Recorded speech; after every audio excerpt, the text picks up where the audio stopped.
வணக்கம் அன்புறவுகளே! எல்லாரும் எப்படி இருக்கிறீங்கள்? நல்லா இருக்கிறீங்களா? நானும் நல்லா இருக்கிறேன். இன்றைக்கு ஒரு சிம்பிளா, இலகுவான முறையில ஒரு சாலட் தான் செய்யப் போறேன். எனக்கு ரொம்பவே பிடிக்கும். சாலட் என்னுடைய ஃபேவரைட். வாங்க இந்த சாலட் எப்படி செய்றேன்ன்றத பார்ப்போம். சாலட்டுக்கு தேவையான எல்லா பொருட்களையும் சுத்தமா கழுவி எடுத்து வெட்டி வச்சிருக்கிறேன் பாருங்க. பருப்பு, கொஞ்சம் மக்கரோனியா, வெங்காயம், பச்சை மிளகாய், வெள்ளரிக்காய், சலாதில தேவையானதெல்லாம் எடுத்து வச்சிருக்கேன். வாங்க இப்ப எப்படி செய்றேன்னுட்டு பாருங்க. பிடிச்சிருந்தா நீங்களும் ஒரு தடவை ட்ரை பண்ணி பாருங்க. சாலட் சாப்பிட்றது மிகவும் நல்லது.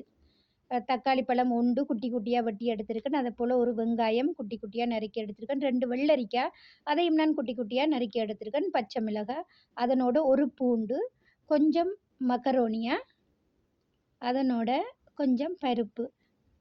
இந்த பருப்பு இல்லாட்டிக்கு நீங்க துவரம் பருப்பும் கொஞ்சம் லேசா அவிச்சு சேர்த்துக்கொள்ளலாம் நல்ல. இதெல்லாம் இப்ப நாங்க கொஞ்சம் மிக்ஸ் பண்ணுவோம் சலாதில. இதையும் போட்டுட்டு மிக்ஸ் பண்ணுவோம்.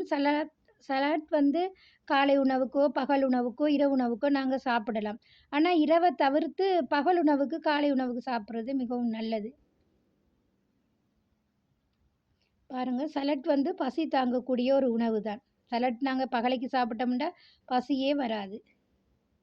அதுக்கு நாங்க உப்புத்தூள், மிளகுத்தூள், ஒலிவ் எண்ணெய், லெமன் ஜூஸ் சேர்த்து மிக்ஸ் பண்ணுவோம். இந்த சலட் பிடிச்சிருந்தா நீங்களும் ட்ரை பண்ணி பாருங்க. பாருங்க எப்படி இருக்குன்ட்டு சொல்லி.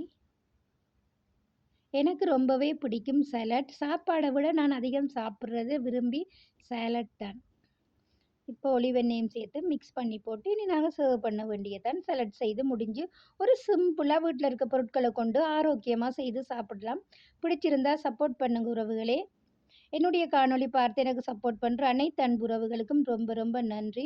மீண்டும் இன்னொரு காணொளியோடு உங்கள் பானு. நன்றி உறவுகளே!